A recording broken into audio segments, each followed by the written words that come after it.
This is Optimal Living Daily, episode 2326. Does minimalism make you happier? Simplicity and Happiness, part 2, by Antonia Collins of balancethroughsimplicity.com. And I'm Justin Malik. Happy Sunday, and welcome back, or welcome for the first time if you're new here. This is where I read to you like a big ongoing audiobook, but from many different authors, and today being a continuation from yesterday. So I recommend listening to yesterday's episode first.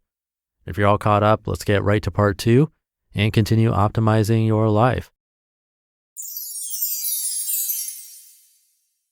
Does minimalism make you happier? Simplicity and Happiness, part 2, by Antonia Collins of balancethroughsimplicity.com. Number 5, more gratitude. Look at your life from a different perspective. Instead of wishing you had more or different, minimalism encourages you to reassess what you have already. It just depends on what it is that you're needing.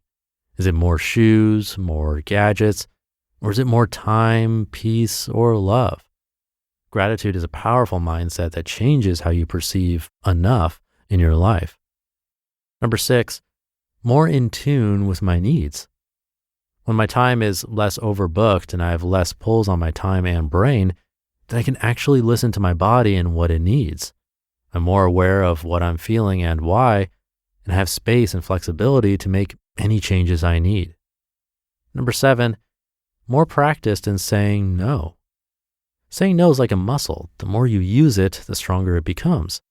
Far from being selfish or standoffish or ungrateful, no is a powerful word to help you create and nurture strong boundaries for your time, home, family, mental health, and more. Number 8, more understanding of what I want from life. If you're deciding what to keep and what to get rid of, you need to start by understanding what you want from life. How else do you know what deserves a space and place in your home and life? So often we power through life, not really checking to see if we're going in the direction we hoped. Minimalism forces you to check your navigation. And number 9, more understanding of what matters. And with everything mentioned comes a greater understanding of what matters to you, to those you love. Avoid a life of regrets, of what ifs and if onlys. Choose life over stuff, what matters to you, instead of what matters to everyone else. Minimalism is not about your stuff. Although the common perception is that minimalism is about getting rid of stuff, I think many of the benefits I've just mentioned don't really have to do with stuff at all. They're about space, time, freedom, flexibility, personal growth, doing more of what we want and less of what we don't, and finding ways to make everyday life a little bit easier with a lot more direction and awareness. Getting rid of stuff is an element of minimalism, but it's by no means the only part. Minimalism is not about your stuff. It's about finding yourself amongst that stuff. A question of approach. Minimalism has changed my life in so many ways for the better. As a busy working parent, it's easier to manage my home, work, kids, and life. Minimalism has made motherhood easier and more enjoyable for me. I can get the house clean and tidy in minutes. We have routines in place to make things run like clockwork, and I have more time for taking care of myself. Minimalist cleaning routines make me happier. I have more energy and time to focus on what's important, my family, my health, and enjoy trying new things, learning new skills, and having fun. Life isn't always meant to be serious.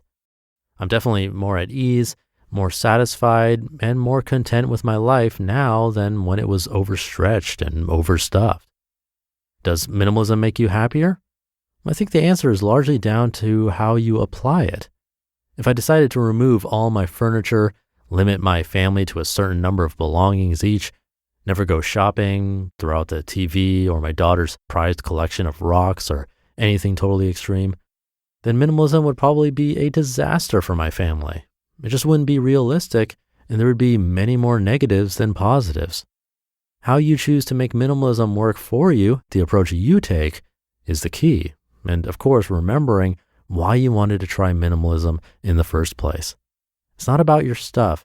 It's about being clear on what you want from life and creating space in all its shapes and forms to make that happen. Does minimalism make you happier? If you ask me the question of whether minimalism makes me happier, it's a resounding yes. I have less stress, more ease, peace, and joy in my life. I can be present for the things that are most important to me, my children, my family. Perhaps it might help to turn the question around slightly. What would make you happy? Is it the car, the shoes, the gadgets? Or is it more freedom, more time, less hassle, more experiences, more memories, less chasing, less comparing, less trying to do all the things, less burning the candle at both ends only to burn yourself out in the process? A minimalist lifestyle can help you create time for what matters. So does minimalism make you happier? If minimalism is about creating space for a meaningful life, then yes. If it's just because you want to clear a few cupboards and leave it at that, then probably not. The answer really depends on what you want to achieve at the end of it. You just listened to part 2 of the post titled, Does Minimalism Make You Happier? Simplicity and Happiness by Antonia Collins of balancethroughsimplicity.com. Thank you again to Antonia. A good point there that if she were to remove her furniture, TV, her daughter's collections, that wouldn't make her or her family happy. Just getting rid of things for the sake of getting rid of them isn't going to do much. You can definitely be unhappy with lots of stuff and then be unhappy after getting rid of lots of stuff. But simplifying can pave the way to figure out what actually does make you happy. Some people like the chase of bigger houses and faster cars. I'm right now pretty satisfied with my 10-year-old car, but I've always liked the idea of driving something a bit nicer. So what I do is I rent something different on special occasions. That way I don't have to worry about maintenance and higher insurance or constantly worrying if I'm going to get a scratch or a dent, and instead enjoy a little bit of time with it and try something else next time. The same thing applies to housing. Maybe all it takes for you is a rental or a vacation here and there, because really the more you have, the more there is to take care of. And it becomes a never-ending chore of cleaning, taking care of things, and the object starts owning you and your time rather than the other way around.